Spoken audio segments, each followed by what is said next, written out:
musiqili ailevi kısmet merkezinde keşfettiğinize göre bizimle sizlere teşekkür ederim. Hoş gelmişsinizdir, gözünüzde hem ve hoş kalacak arzuyorum. Ele bilmem unutulur o günler her kaçıran bir şehirdir gülsümdür. Biz Rabbimle ayrı düşmüşsün ama küçlenmerem çalınmarım hadi.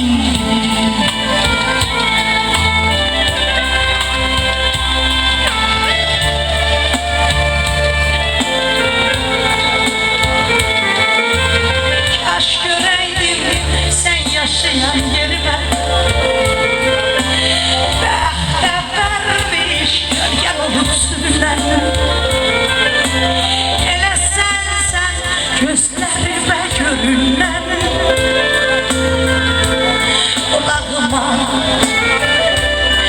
gelen dolma sesin. Küçlenmerem çalınmaram adindi.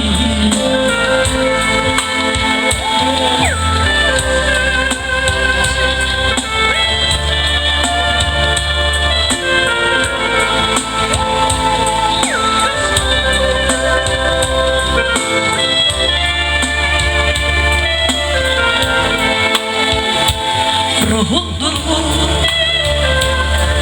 yine çıkan karşıma, yüreğimde başlar hazin uçama. Seba kimi saçlarımı okşama, gözlerimle yüreğime esirdi.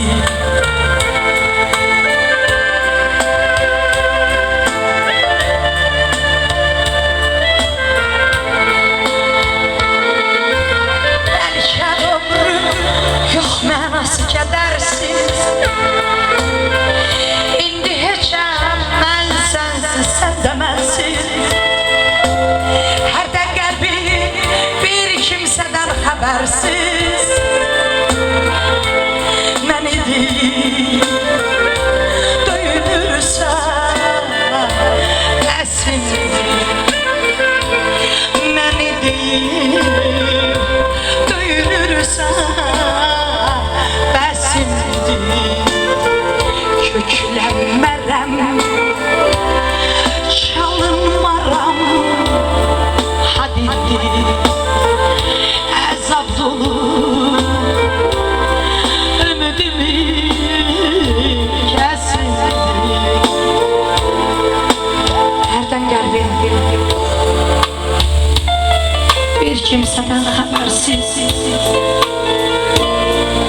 beni deyip döyünürsen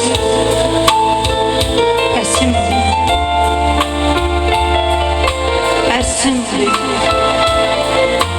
Bəlkə də ömrün yox, mənası kədərsiz. Əsimdir. Çox sağ olun, təşəkkür edirəm, var olasınız və